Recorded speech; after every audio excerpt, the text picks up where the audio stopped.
A few people have been asking how to go about animating hair guides that were created in Modeler along with the base mesh when working with FiberFX. In the scene, I've got just this simple tube shape in one layer. So if I go over to Objects, we've got this tube shape. And then in layer 2, we have the guides. Now we use the guides to draw the fibers. Let's go ahead and activate the fibers. I'm going to go to Control F8. I already have it set up.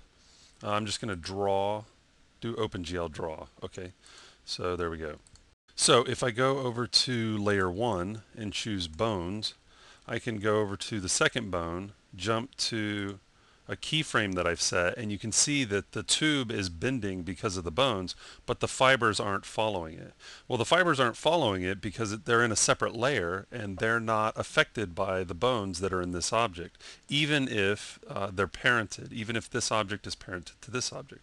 So one thing that we can do, and it's an easy setup, is we can go to layer 2, choose bones, which there are no bones, but if we go to properties, we can use the use bones from object, and let's use bones from the object in layer 1.